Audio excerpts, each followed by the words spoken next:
The Coke versus Diet Coke Mentos experiment.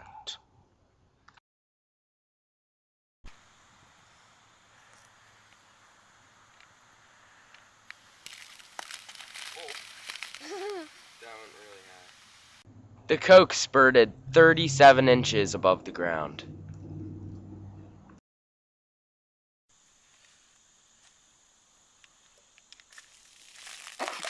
Oh, that got so high. The Diet Coke skyrocketed 48 inches into the air. The Diet Coke exploded much higher than the Coke because the large amount of carbon dioxide in the Diet Coke. Too much carbon dioxide is bad because that means we have less oxygen in our bodies. Here is a very educational podcast by Dr. Vince Belanzi. Hi, this is Dr. Vince Belanzi. You've probably heard in the news lately about artificial sweeteners and how people are trying to lose weight with them. Did you also read that what the finding was that people that are using the artificial sweeteners are gaining more weight than the people who just ate the sugar? Maybe you were wondering why. I wanted to talk to you a little bit about that. You know, they did a study trying to compare the artificial sweeteners with just sugar. In fact, there was a major soft drink company that wanted this study done. They wanted to prove that their diet products were better than their normal products. So what they did is they took a group of mice, and they took one part of the group and gave them just water.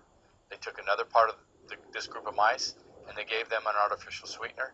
And they took another group and gave them sugar and water, okay, just to be like, say, a regular soda as opposed to a diet soda, as opposed to just drinking water. Well, the group that ate water, or drank water, they placed some chocolate cake in the cage, and the mice walked around it. They weren't really that interested, but they investigated and walked on it. Then they put the cake in the cage that had the water and sugar. Guess what happened? The mice started eating the cake. They really thought it was something very good and had much more interest than the first group did. But guess what happened in the group with the artificial sweetener, the chemical sweetener in the water? Those mice went crazy. In fact, they devoured the cake, seemed to have lost all control, and when they put more cake in, they kept eating. So that might tell you something about the chemical sweeteners. Maybe they're not as good as just the sugar. Now, I'm not saying I want you to drink sugar drinks, but the diet drinks may be worse for you. They tend to make your addiction stronger. They tend to make your reaction stronger. You may overeat because of them. And there are a number of other studies that have come out recently proving that people drinking the diet sodas gain more weight than the people just drinking the sugar sodas. So be a little careful. Remember that a normal aversion, believe it or not, the natural aversion to sugar is something that should be there, but we all overcome it. You get to a point where you can eat things that are sweeter and sweeter. You want more and more excitement. The same with the salsas and things like that. So you overcome your aversion to something very sweet, and you overeat something that's too much for your body, and you start causing an insulin reaction because you're eating very sweet foods. So perhaps those artificial sweeteners aren't as good for you. Take NutraSweet, for example. We know that a byproduct is formaldehyde. Now, it's not as much as it was put out in the urban legends, but one byproduct is formaldehyde, and perhaps the aspartic acid itself can actually damage your DNA. Chemical sweeteners like Splenda are showing more and more that there are some damages that happen to the body from them. So the artificial sweeteners aren't necessarily that good for you. There are so many similarities between Coke and Diet Coke. The first one is the same company. They have the same oval shape. They're both made of aluminum. They're sealed shut. They have the same amount of liquid, 12 fluid ounces. They are similar weights.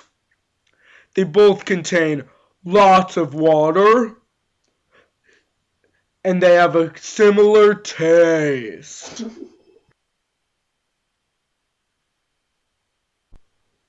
The cans are different because they are different colors.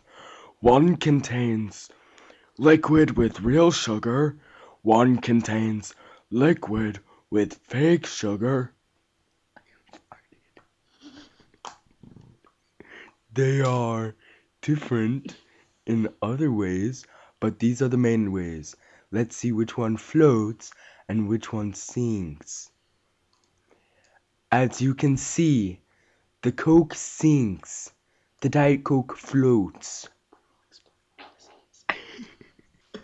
That is awesome. They float. One does.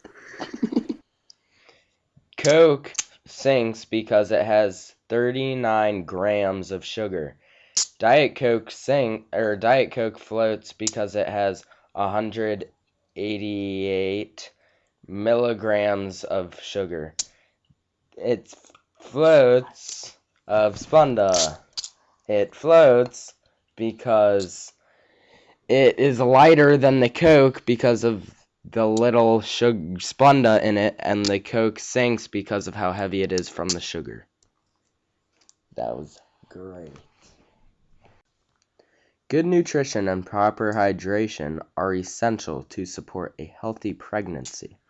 Diet soda can interfere with both of these goals by making you feel full and substituting for more nutritious choices. Many diet sodas contain caffeine, a substance you'll want to limit during pregnancy. Most pregnant women can safely enjoy an occasional diet soda, but consuming large amounts may be a cause for concern. Excessive caffeine consumption has been linked to low birth weight and increased risk of miscarriage and stillbirth. For these reasons, MayoClinic.com advises pregnant women to limit caffeine consumption to 200 milligrams per day. Most diet sodas contain 40 and 50 milligrams of caffeine. However, you should consider your total caffeine consumption from all sources. A 12-ounce cup of brewed coffee contains approximately 200 milligrams of caffeine.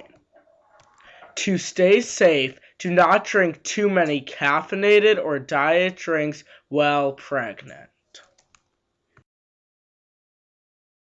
To conclude, neither diet nor normal soda is good for you, but what we do know is normal soda is worse for you in the short term with all the sugar and calories it has in it, but diet soda might be worse for you in the long term.